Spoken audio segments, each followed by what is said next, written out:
وكرامة وتعظيما ورفعة ومهابة وفرة.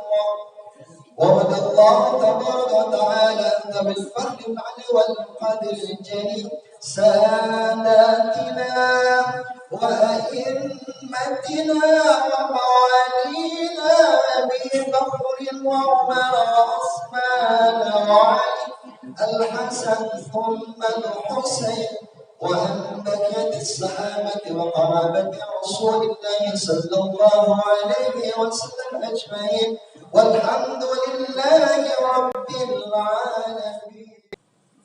Assalamualaikum warahmatullahi wabarakatuh.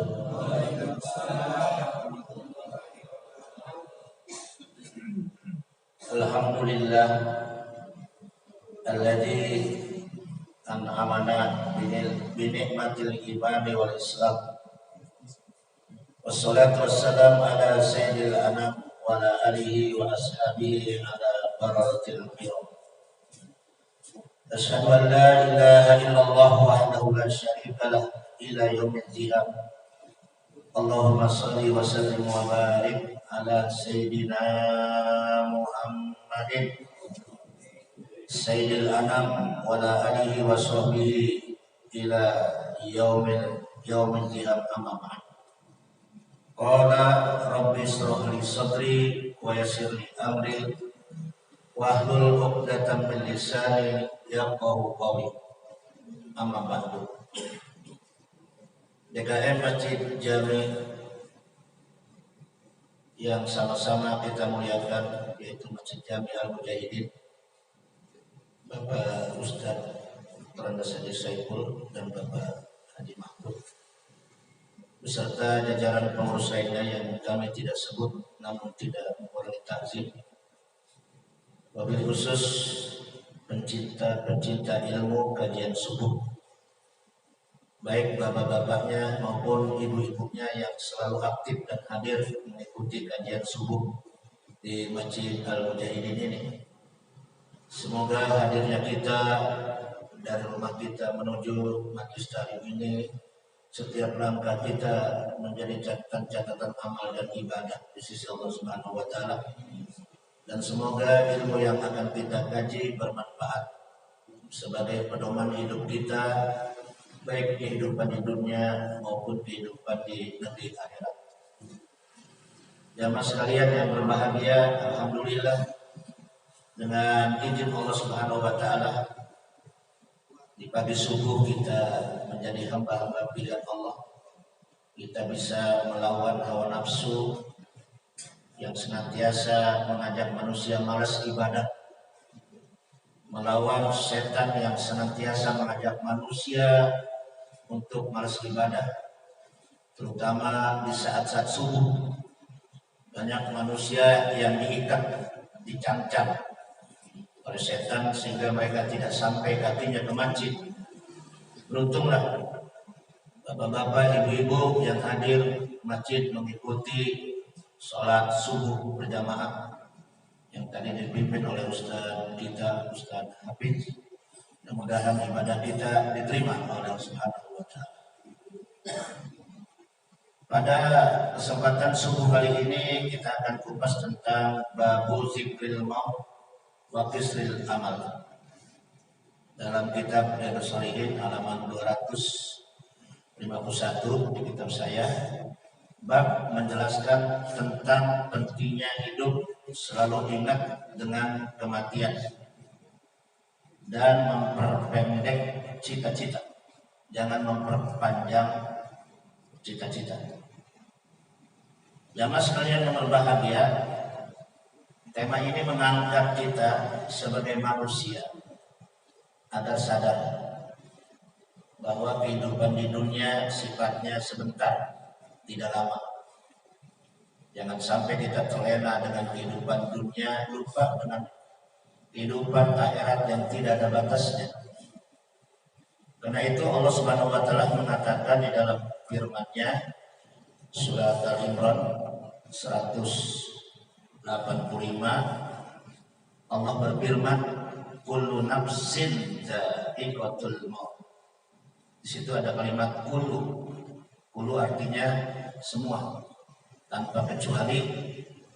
Kullu nafsin, setiap yang bernapas, binatang, manusia, kemudian hewan, malaikat, tumbuh-tumbuhan, langit, bumi, semua itu bakal dihancurkan oleh Allah. Kullu nafsin dha'iqatul maut, terutama manusia akan merasakan bagaimana sakitnya sakaratul maut. Nabi sendiri pada saat dicabut, dia bilang, wahai malaikat maut, malaikat Jibril, habisin sakitnya untuk diriku. Jangan sampai umatku nanti merasakan sakit seperti aku rasakan. Bayangkan seorang Rasul menjadi kekasih Allah, manusia yang tidak punya dosa aja begitu sakitnya ketika dicabut, ruhnya dipisahkan dari jasadnya. Demikian juga malaikat pernah juga datangin Nabi Allah Idris alaihissalam. Ketika Nabi Allah Idris pengen mengalami mati eksperimen, dia juga minta. Ternyata kata Allah, wahai Idris, kamu belum saatnya dicabut ajalmu kalau belum ada takdir dari Allah. Maka di dalam surat Al-A'raf 34, likulli ummatin ajal. Tiap-tiap manusia itu sudah ditentuin ajalnya. Sebab dalam konteks Islam tidak ada aturan bicara apabila orang itu sudah mencapai 60 tahun baru mati, nggak ada. Nabi pernah ditanya oleh para sahabat, kam akmaru ummatika ya Rasulullah, berapa rata-rata umurmu ya Rasulullah? Nabi jawab, umur umatmu itu di posisi antara 60 tahun sampai 70 tahun. Itu udah paling banter ibu-ibu, bapak-bapak. Jadi kalau ngikut ukuran Nabi, para sahabat rata-rata di posisi 63. Abu Bakar 63, Umar 63. Nah kalau bapak-bapak yang hari ini hadir, termasuk ibu-ibu yang hadir, yang usianya 60 atau 11 bulan, Januari habis pun, ya. Maka jangan pernah terlena dengan kehidupan dunia. Apalagi di dalam Al-Quran surat Al-Ahqaf, apabila manusia diberikan umur sampai 40 tahun belum juga sadar, belum juga insaf, itu kesalahannya akan lebih parah lagi. Gitu. Bahkan kata Nabi, Allah tidak akan memberikan uzur kepada manusia apabila manusia umurnya sudah mencapai 60 tahun belum juga insaf, belum juga tobat, maka tidak ada uzur bagi orang itu. Dikhawatirkan usia 60 tahun adalah usia yang sangat rentan dengan kematian. Coba waktu 40 tahun masih lumayan, dia bicaranya tentang anaknya berapa, sukses dan tidak, ya. Tapi kalau orang di atas 60-70 tahun nyari rumah sakit yang mana, yang fasilitasnya mantap, berarti orang kan takut mati. Jadi ajal itu udah ditentuin sejak kita ada di dalam rahim ibu. Jadi manusia tak bisa mengelak dari ajal. Likulli ummatin ajal. Nah, ketika usia 60 tahun seharusnya fokus untuk mempersiapkan kematian. Ya, diantaranya apa? Memperbanyak amal. Man kana yarju liqa'a rabbih falyamal amalan shalihan wa la yusyrik bi ibadati rabbih ahada. Al-Kahfi ayat terakhir. Betul? Amal soleh. Para ulama menafsirkan amal soleh itu banyak. Di antaranya ibadah, ya, sholat, puasa, zakat, sedekah, itu amal soleh. Ikutin taklim, itu amal soleh. Dengan catatan wala yusrik bi ibadati rabbih ahada. Jangan sampai amal soleh kita tercoreng oleh gara-gara perbuatan-perbuatan yang berbau kemusyrikan. baik yang berbau syirik asghar maupun syirik akbar. Syirik asghar itu syirik kecil, di antaranya riya. Jadi riya itu syirik asghar, ya. Sampai ada seorang ulama yang bernama As-Sahal As-Suri mengatakan al-amal soleh maka khalian anir riya. Amal soleh itu adalah amal yang bersih, tidak mengandung unsur riya. Memang berat, saudara. Ya, kelihatannya kita ibadah, tapi masih ada penyakit riya. Ya, baik-baik gitu. Saya melihat ada seorang ulama Bani Israel, dia usianya hampir 90 tahunan, 60 tahun dia gunakan untuk sujud kepada Allah, sampai dia nggak pernah berhenti tahajudnya. Cuman dia merasa dirinya paling hebat, paling super. Ujungnya dia meninggal dalam keadaan su'ul khotimah. Nauzubillah min dzalik. Banyak cerita-cerita, ya, dari para ulama yang dulunya ahli ibadah meninggal dalam keadaan su'ul khotimah. Waspadalah kita, jangan sampai ya mati kita dalam keadaan su'ul khotimah. Jadi yang pertama, supaya kita meninggal dalam keadaan su'ul khotimah, persiapkan bekal sebelum datang kematian. Yahya bin Mu'adz, beruntunglah orang yang hidupnya meninggalkan dunia sebelum dunia meninggalkan dia. Beruntunglah orang yang hidupnya mempersiapkan amal ke dalam kubur sebelum ia masuk ke dalam kubur. Beruntunglah orang yang hidupnya memiliki bekal di hadapan Allah sebelum orang itu bertemu dengan Allah. Nah, inilah nasihat kematian banyak sekali. Jadi kullu nafsin dha'iqatul maut. Kemudian bagaimana rasanya sakratul maut itu? Nabi mengatakan orang yang sakratul maut itu dipisah ruhnya dari jasad. Ketika dinajak, dicabut oleh Idrail malaikat maut, itu bagaikan dipukulin dengan pedang 300 kali, pedang yang sangat tajam, yang sangat dahsyat. Makanya ibu-ibu melihat bagaimana matinya orang beriman dengan matinya orang-orang kafir itu jauh berbeda. Orang kafir itu matinya kelojotan, saudara. Ya, kelojotan dia, bagaikan nyabut bambu, kelojotan.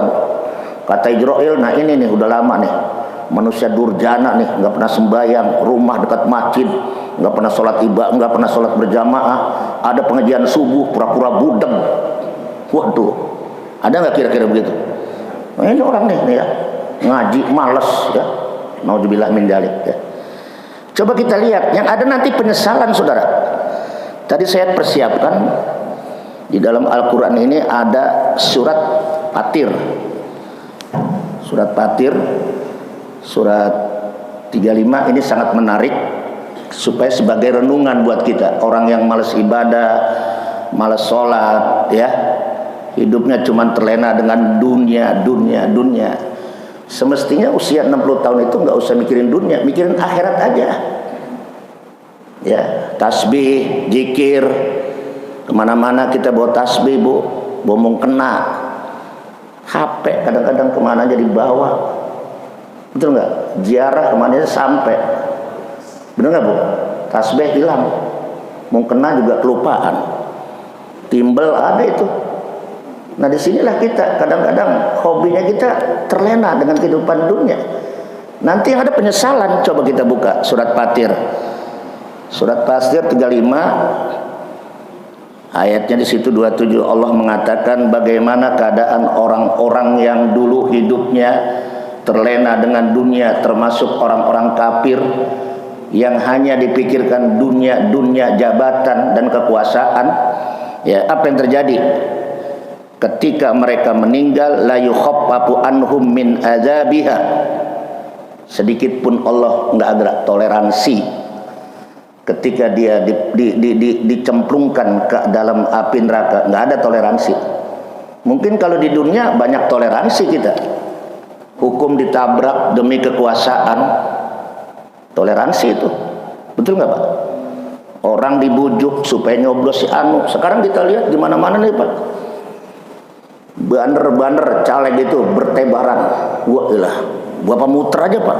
Wah ilah, bener Pak Haji Mahfud. Kemarin saya ngikut munajat Kubro di Monas, itu banner mana aja ada, ya Pak. Save Palestina ya, kemarin.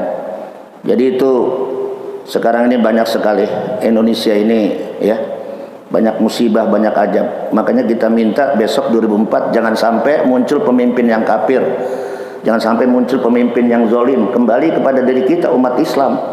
Kalau Indonesia pengen baik, kita yang menentukan. Bukan gara-gara duit, gara-gara dunia mata ente melotot. Ya. Berapa duit sih? 2 juta. Berapa hari habis? 5 tahun menderita. Ini yang terjadi. Umat Islam itu emang kata Nabi penyakitnya 2. 1, al-mal. Kedua, an-nafsu. Lantaran harta, nafsu, orang tergoda, iman melintir.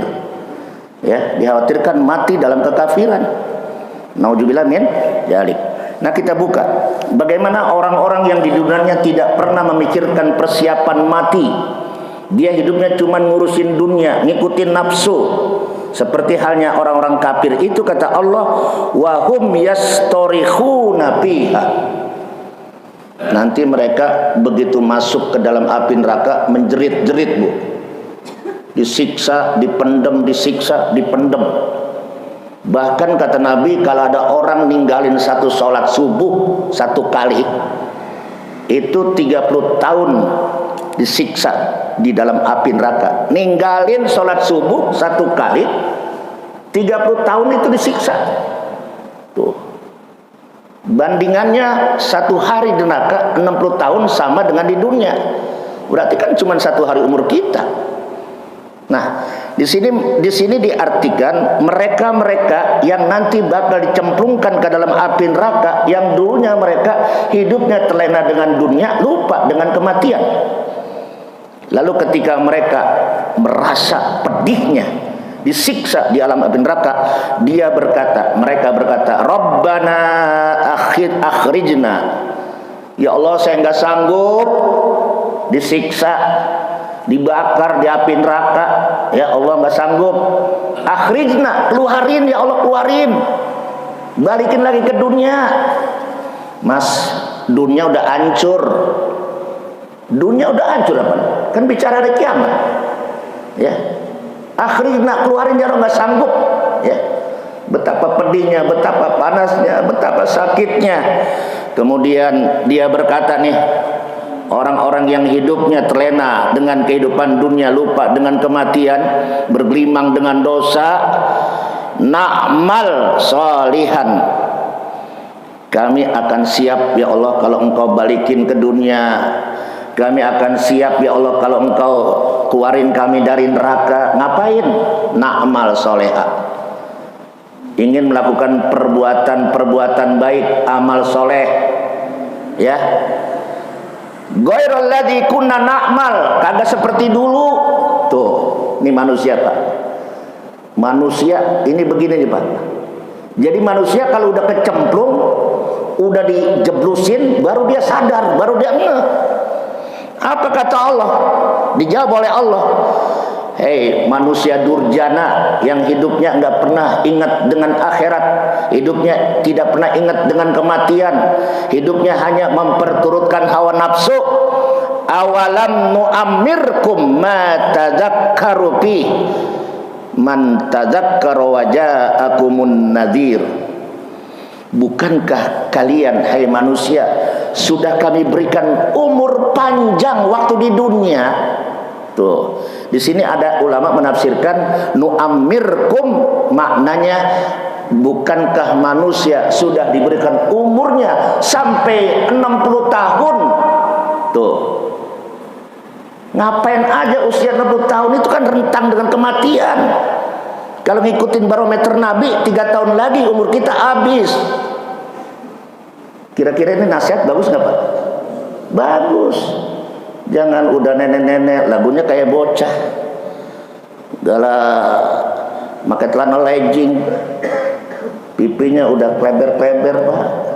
Make up dibeli tetap aja namanya nenek mah peot. Bener nggak? Udah aki-aki, lagunya kayak anak muda. Pakai celana lepis, sisir kayak centong gede banget, lancong segala macam. Ya Allah, mestinya kalau udah aki-aki mah fokus aja sama masjid. Fokus sama masjid, zikir aja. Menghadapi kematian, ikuti kajian taklim, baca Quran, itu aja. Ini kadang-kadang anak seden bin PA, emaknya dua tua Bangka, ditaruh di Pati Jompo. Mak, saya nggak sanggup. Mendingan emak diem di Pati Jompo, bapak pakai kursi roda. Ya Allah Pak, di Panti Jompo ngapain? Paling suruh renang juga nggak bisa, didorong-dorong. Mestinya seorang anak yang soleh itu berbakti sama orang tuanya ketika orang tuanya menjelang detik-detik kematian, bukan dilempar ke Pati Jompo. Ada Bu model begitu, anaknya kaya, nggak ngerti agama, berapapun dibayar. Mestinya orang tua yang sudah mendekati kematian dikasih tasbih di tempat sholat yang bagus, Bu ada Quran, udah itu yang dipikirkan. Maka dalam surat Al-Ahqaf, Rabbi auzi'ni an ashkura ni'mataka allati an'amta alayya wa ala walidayya wa an a'mala shalihan. Buka surat Al-Ahqaf. Itu surat Al-Ahqaf bicara kalau udah usia 40 tahun banyakin syukur sama Allah, bukan banyakin kufur. Biasanya 40 tahun itu kita masih gagah, masih lumayan. Ya, jalan masih kuat, makan nggak ada pantangan, betul nggak? Coba 60 tahun makan sukro aja kayak main bola, banyak pantangan, ya makan kerang, takun asam urat naik, tuh Pak. Makanya orang-orang yang 40 tahun bicaranya berapa cucunya, bukan cucu, berapa anaknya, di mana aktivitasnya, itu belum pensiun, masih gagah dia, masih bisa bawa mobil, masih bisa touring. 40 tahun masih gagah. Coba 60 tahun ke atas, ya. Dulu Bapak mungkin jalan dari sini ke Bayoran sanggup. Sekarang Pak, dari Masjid Mujahidin ke Masjid Baitur Rahman udah ngas-nges-ngos napas, ya. Kadang-kadang rambutnya sudah seibah, sudah berguguran. Kemudian ada malaikat maut datang kepada salah satu nabi. Malaikat, kenapa kamu datang nggak permisi? Lah kapan udah dikasih tahu nih? Di sini ada kalimat, ya. Awalam nu'ammirkum ma tadzakkaru fihi man tadzakkar wa dza'akumun nazir. Bukankah usiamu sudah diberikan panjang oleh Allah 60 tahun, pertanda gharibum minal maut, pertanda kamu dekat dengan kematian. Uban di kepala itu tanda kematian. Kira-kira uban ibu berapa biji? 1, 2, 3, 10. Itu berarti tanda dekat kematian. Yang kedua, gigi sudah mulai berguguran, makannya cuman bubur. Dulu sukro masih dipertuk. Dulu kita kan tahu tuh Bu, ada yang namanya dongdong, tahu dongdong? Wah keras banget, masih diketuk. Sekarang makan dongdong, copot gigi ibu. Ayo, ya Pak. Yang dia pikirin ibu apa? Obat asam urat mana? Syarat kejepit mana? Wah, yang dibicarakan itu. Jadi kalau orang udah tua 60 tahun, lihat saudara kita, mana tetangga kita yang dulu duduk sama kita, sekarang ada di kuburan. Kafa bil mauti wa ido, cukup kematian, nasihat bagi yang masih hidup. Ya Allah, ini ayat cakep sekali Pak. Usia 40 tahun kita supaya banyakin bersyukur. Kenapa? Allah kasih nikmat. Ketika kita lahir ke dunia, dokpan ala dokpin, di atas lemah dan kelemahan. Baik lahir lemah. Udah gitu emaknya yang nyuapin Bu. Betul nggak? Berproses. Ini bocah jadi anak, dari anak remaja dewasa. Kemudian dapat jodoh, dinikahin. 40 tahun dia punya rumah, berkeluarga. Sekarang ibu bicaranya apa? Punya cucu, ngomong cucu. Bu, kenapa nggak sempat ngaji? Ngomong cucu. Sampai ngaji dilupain. Ya Pak, yang bapaknya juga begitu. Ya, jangan sampai umur tahun kita sia-siakan. Perbanyak zikir, perbanyak takarrub kepada Allah untuk menyongsong persiapan kematian. Ya. Amin ya robbal. Bukankah kamu sudah diberikan umur panjang 60 tahun, belum juga insaf, belum juga taubat? Dikhawatirkan mati kamu dicabut dalam keadaan tidak beribadah kepada Allah. Sebab di antara tanda-tanda akhir zaman kata Nabi, faz'atal maut baghtatan. Banyak orang yang mati mendadak di antara tanda-tanda akhir zaman. Banyak nggak Pak? Kalau orang-orang dulu matinya nggak mendadak. Mak kita, engkong kita sakit dulu, ada tanda. Nah kalau dia mau mati dipanggil tuh anak-anaknya. Mana si Fulan, mana si Anu? Emang apa Pak? Gua mau warisin itu tanah gua. Begitu. Ini gua bikin warisan. Tapi tanah yang besono jangan dijual, emang tanah Cina. Tanah Cina jangan. Ya Pak. Tuh orang dulu mau mati tuh ada tanda. Orang sekarang nggak pakai tanda. Ada teman saya kemarin, saya ziarah, saya takziah, saya diundang. Ini bener-bener Bu, masih muda tuh orang. Saya bilang, Bu, suami ibu meninggal berapa? 40 tahun Pak Ustadz. Sakit? Kagak. Habis main bola. Habis main bola sakit Pak? Kagak. Mati. Yang satu lagi daerah Bekasi, naik mobil tabrakan mati. Yang satu lagi kepadung, kepreset di kamar mandi, mati Bu. Itu namanya mati pajaatan, akan terjadi kata Nabi. Di antara tanda-tanda akhir zaman nanti banyak mati yang mendadak. Kalau dia seorang yang beriman, matinya sebuah kenikmatan. Tetapi kalau orang kafir, matinya sebuah kesengsaraan. Baik-baik kita manfaatkan hidup kita sebelum menghadapi kematian. Memperbanyak amal soleh. Bukankah Allah telah memberikan apa itu? Peringatan. Waja'akumun nazir. Siapa yang membawa peringatan? Tidak lain adalah baginda Nabi kita Muhammad. Satu, Al-Quran.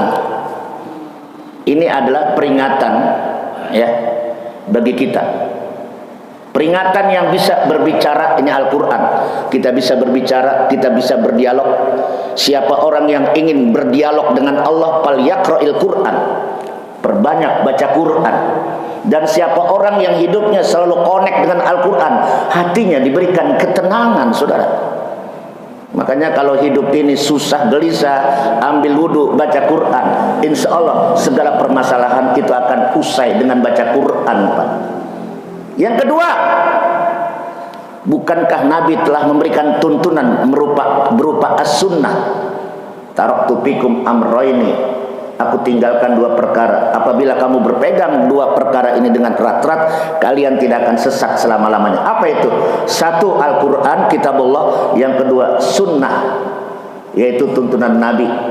Ini kita sudah banyak diperingatkan oleh Nabi melalui Al-Quran sebagai pedoman hidupnya. Yang ketiga, ada yang mengatakan ulama, tanda-tanda kematian itu tadi as-saibah. Uban sudah banyak, kemudian gigi fisik sudah mulai lemah dan loyo. Itu tanda-tanda kematian sudah mendekati kita, saudara-saudara. Waspadalah, kematian tidak pernah tahu kapan kita mati, pada saat apa kita mati. Tidak ada yang tahu. Maka orang-orang yang beriman matinya sudah diberitahu ya dengan keindahan. Nah, di sini kita buka ada satu keterangan dari Rasulullah Shallallahu Alaihi Wasallam ya. Satu ketika ada seorang sahabat Anas bin Malik datang sama Rasulullah. Ya Rasulullah, beda nggak matinya orang yang beriman dengan matinya pendosa? Kata Nabi, beda wahai Anas. Nabi melanjutkan hadis ini. Apa kata Nabi? Ya Anas bin Malik, man ahabballah, man ahabba liqa Allah, ahabballah liqa'ahu. Man, barang siapa yang ingin bertemu dengan Allah, maka Allah pun pengen bertemu dengan dia. Tuh. Jadi bahasanya man ahabba, umum, bertemu dengan kekasihnya, maka Allah akan bertemu dengan kekasihnya. Artinya kita pengen ketemu Allah melalui jalur kematian. Nah, sebelum dia dicabut udah datang tuh, diberitahu, hai fulan, nih lihat tempatmu sudah ada di surga, fasilitasnya sudah endah. Rumahmu nggak seberapa dengan kehebatan, dengan keindahan raudhah min riyadil jannah. Mobilmu nggak ada artinya. Wah, Pak, itu udah diindahkan semua. Siapa yang nggak tertarik? Orang yang beriman itu tertarik pengen ketemu dengan Allah karena keindahan surga sudah dibayangkan. Tetapi orang-orang kafir yang dia benci dengan kematian, Allah pun benci dengan dia. Lalu sahabat mengatakan, kulluna nakrahul maut ya Rasulullah. Kulluna nakrahul mauta ya Rasulullah. Bukankah kita seluruh manusia benci dengan kematian? Bapak, saya tanya, Bapak siap nggak? Habis bahas ini Bapak siap-siap nggak? Mau dicabut Israel? Jawab semua, siap nggak Pak? Woi, jangan diem aja Pak. Kayaknya nggak pada siap nih umurnya. Coba nunjuk yang 60 tahun, ada nggak? Saya udah 60 tahun. Ini deket lagi mati. Yang 70 tahun ada 70 tahun. Yang mana 70 tahun Pak? Nah 75 udah bonus banget Pak. Ibu-ibu ada yang 60 tahun Bu? Ada 70 tahun. Berarti pengajian ini di atas rata-rata usia 60 tahun yang hobi ngaji.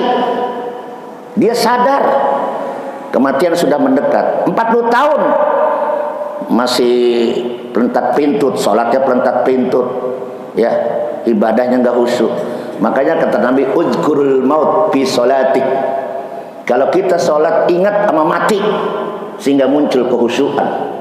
Jangan kita sholat ingat sama dunia. Jangan kita sholat ingat dengan utang.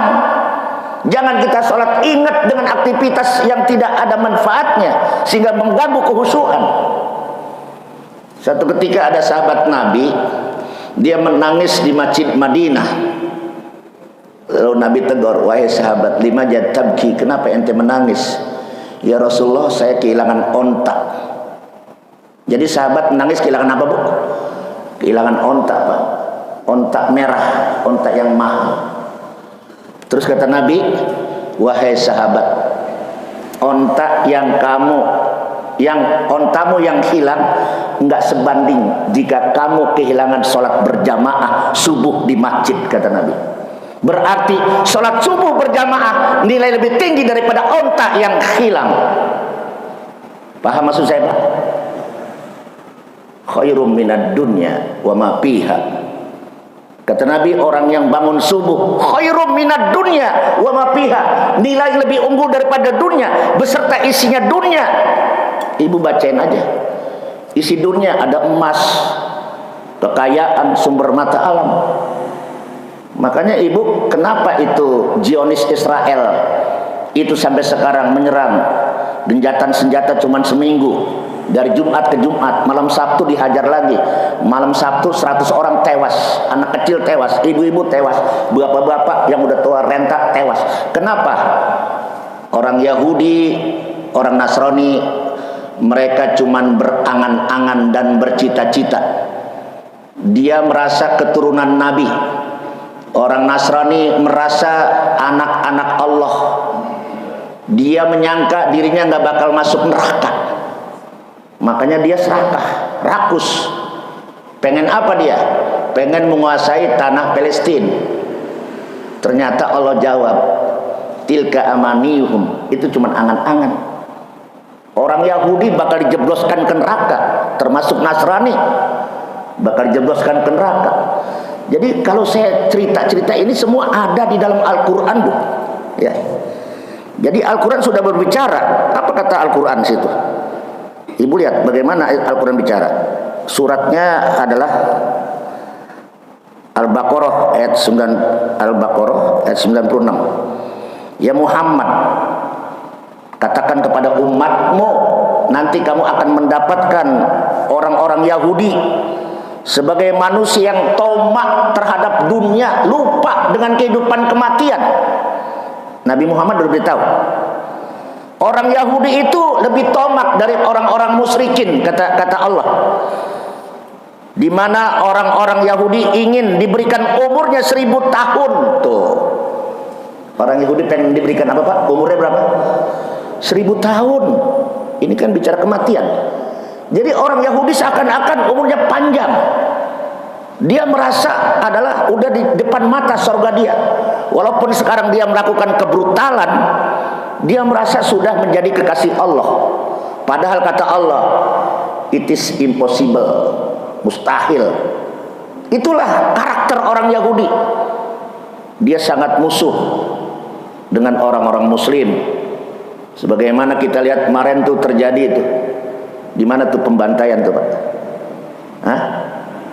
Nah, itu Yahudi, Pak, hidung pesek. Ya, ada di Indonesia. Jadi kita save Palestina, dia malahan nantang, Bu. Makanya itu Habib Rizik, para ulama tangkap tuh orangnya, bubarkan organisasinya. Karena ini bikin kekacauan, Pak. Jadi Bapak kira Yahudi ada di sana, di Israel. Di Indonesia banyak Yahudi yang otaknya Yahudi itu, Pak. Ya, yang anti Islam Yahudi, Islam radikal Yahudi, Islam liberal itu Yahudi semua, Pak. Yang otaknya ngeres. Islam cuma dikatakan kamuflase, Pak. Itu Yahudi, Pak. Jadi otaknya Yahudi. Nah, di situ dikatakan oleh Allah dalam Al-Baqarah, orang Yahudi itu berangan-angan bisa masuk surga, jauh dari neraka, dapat ampunan Allah. Sama, Pak. Jadi mereka ini yang sekarang berkuasa, otak Yahudi semua itu. Hubud dunia, hubul jah, ya, nggak ingat mati, seakan-akan pengen berapa? 1000 tahun. Itu dalam Al-Quran. Kemudian apa kata Allah? Padahal umur yang 1000 tahun itu belum bisa menjauhkan mereka dari azab api neraka. Tuh, menpanjang doang umurnya. Kerjanya melakukan keonaran, kemaksiatan, pembantaian dan sebagainya. Itulah Yahudi. Kita doain, Pak, semoga Palestina merdeka. Amin. Semoga orang Zionis Israel Yahudi sampai ke antek-anteknya dihancurkan oleh Allah. Amin ya Rabbal. Udah itu, Pak. Jadi bicara Quran, orang Yahudi itu nggak merasa dirinya mau mati, merasa paling benar, paling suci, ya. Naudzubillah min dzalik. Kemudian kita lanjutkan ayat ini. Nanti pada hari kiamat, wa innama tuwaffawna ujurakum yaumal kiamah. Amalan kita akan disempurnakan, amalan kita akan dilihat. Wa may ya'mal misqala dzarratin khairan yarah. Wa may ya'mal misqala dzarratin syarran yarah. Yang kecil, yang jelek, yang bagus akan kita lihat, ya. Manusia nggak bisa merengkel, ya. Apa yang ia lakukan manusia nggak bisa merengkel.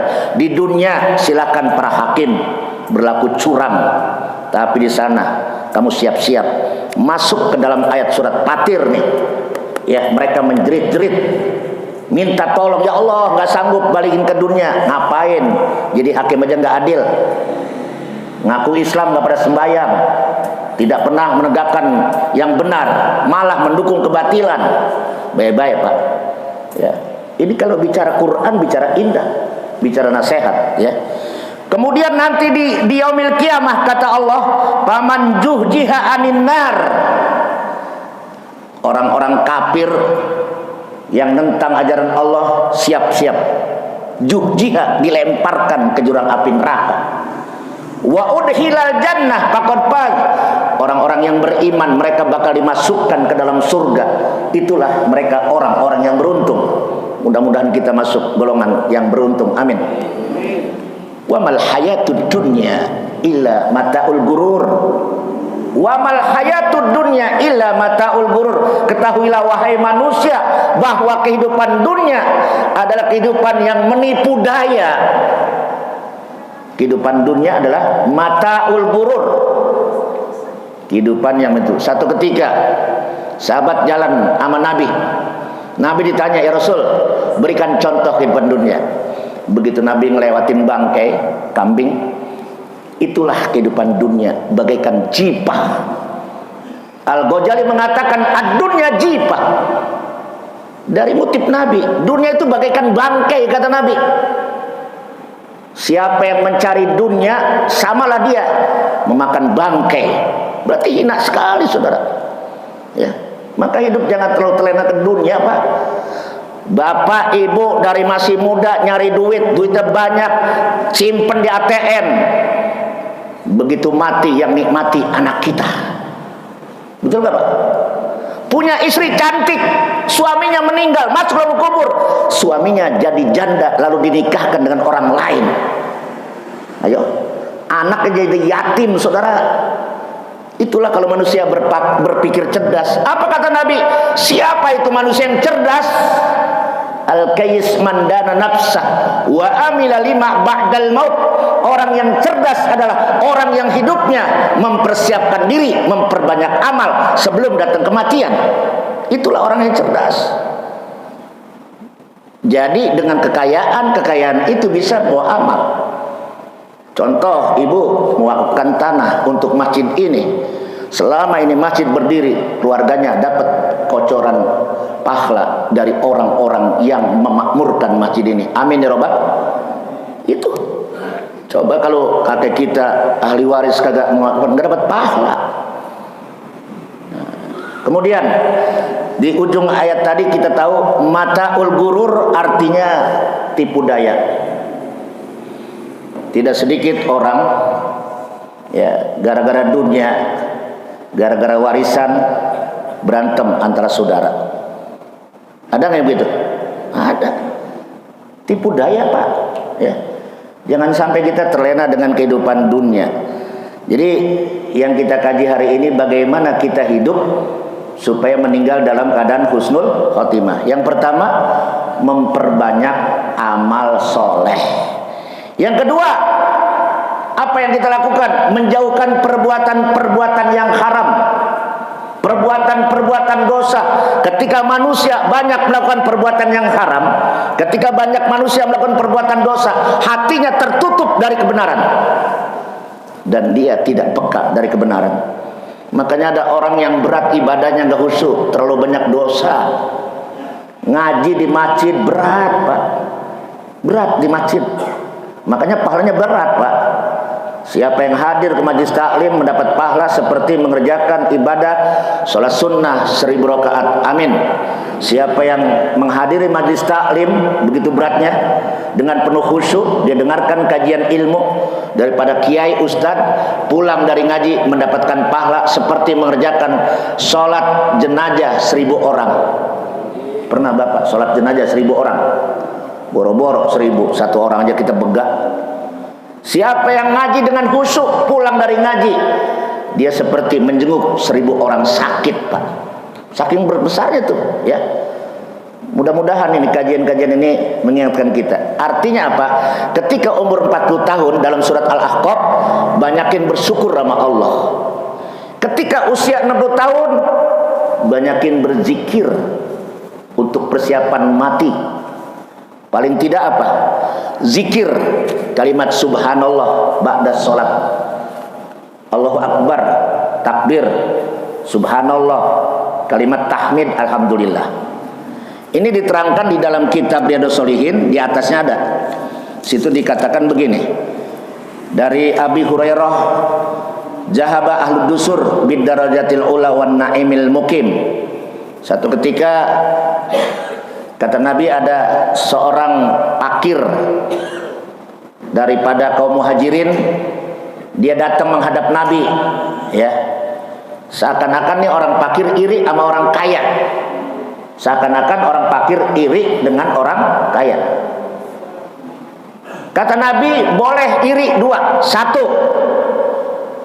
orang yang diberikan kemampuan Al-Quran, lalu dia bisa pandai membaca Al-Quran dan bisa mengamalkan, kita iri, boleh. Boleh nggak, Bu? Si Fulan pinter baca Quran, kapan anak saya seperti dia? Ini investasi ibu di akhirat. Ibu, ada orang tuanya nggak soleh, bapaknya nggak soleh, Lantaran anaknya soleh, pinter baca Quran, begitu ditanya oleh malaikat, saya tidak jadi nyiksa kamu. Kenapa? Anak kamu masuk pesantren, bisa baca Al-Quran, tiap hari doain orang tua. Beruntunglah ibu-ibu yang punya investasi anak. Apabila manusia meninggal dunia, 3 amalan yang bisa menyelamatkan. Waladun soleh, di antara anak soleh, Bu. Bapak beruntung kalau bapak punya anak soleh, waktu mau disiksa kata malaikat nggak jadi. Kenapa? Karena ada anak bapak yang taat kepada suaminya. Artinya menantu seorang istri, ketika ada suaminya perang di zaman Nabi, bapaknya sakit, menderita parah. Ini cerita ini nggak mungkin terjadi, tapi begitu taatnya seorang istri kepada suami. Ya Rasul, bapak saya sakit, boleh nggak berkunjung? Jangan, izin suami kamu dulu. Ya Rasul, bapak saya sakitnya parah, ada izin? Jangan, kata Nabi. Ya Rasul, bapak saya udah meninggal, boleh nggak ya? Jangan. Tuh, jangan Pak. Akhirnya ini orang bapaknya meninggal nggak disiksa lantaran seorang anaknya, menantunya yang soleh. Begitu seorang istri yang solehah, Bu, ibu bakal dijamin masuk surga. Amin. Zaman sekarang ada gak model-model begitu?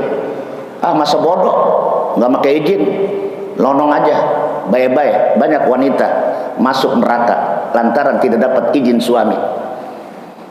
Dengar nggak, Bu? Jangan pura-pura budek ya. Iya. Ayyuma mra'atin matat wa zawjuha radin anha. Perempuan yang mana saja, istri yang mana saja, ketika lakinya mati lalu si perempuan dapat redho dari suaminya, maka itu perempuan dipersilakan untuk milih surga yang mana yang ia kehendaki. Amin ya rabbal. Bahkan kalau ada seorang ibu mencium suaminya 1 kali ciuman, kata Nabi, seperti mencium 1 kali hajar aswad. Maka yang terpulang ciumin laki ibu ya, 10 kali hajar aswad. Amin ya robbal. Jadi persiapan mati amal soleh, jangan dinodai dengan perbuatan syirik kecil maupun syirik besar. Yang kedua apa tadi? Yang kedua apa tadi? Masih ingat? Apa? Jangan melakukan perbuatan yang diharamkan, ya. Ittaqul maharim.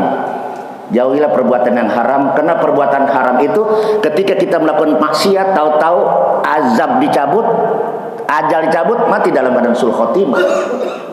Tapi kalau kita isi dengan kebaikan, ada orang mati pada saat sujud, ada nggak? Ada orang mati pada saat jadi imam. Dulu teman saya pada jadi khotib, Pak, dia khotbah kedua mati di atas mimbar. Mudah-mudahan matinya syahid fisabilillah. Bahkan kata Nabi, siapa orang yang tolabul ilm kemudian pulang dari tolabul ilm, dia meninggal dalam keadaan mati syahid. Amin ya rabbal. Jauhi perbuatan yang haram kalau kita pengen meninggal dalam keadaan husnul khotimah. Yang terakhir, Pak, segera taubat. Yang terakhir apa? Yang ketiga, segera taubat sebelum ajal tiba. Ajilu bit taubah qoblal maut. Segerakan tobat sebelum datang kematian. Karena setiap orang tidak pernah tahu kapan ia mati. Berapa banyak orang yang sehat seger buger tahu-tahu mati mendadak. Ada nggak, Pak? Tanpa sakit. Dan berapa banyak orang yang sakit sudah lama, dibawa ke rumah sakit, balik lagi, dibawa ke rumah sampai sekarang kagak mati-mati. Ada nggak? Itulah ajal. Kalau memang belum ajal, walaupun disumpahin oleh anaknya, cucunya, tetap nggak bakal mati. Ada orang sehat, seakan-akan dia beli obat yang paling paten, obat yang anti mati, tetap aja mati, ya. Nah, inilah sekelumit hadis dan ayat yang kita paparkan dalam kesempatan ini tentang pentingnya kita zikrul maut, jauhkan dari angan-angan.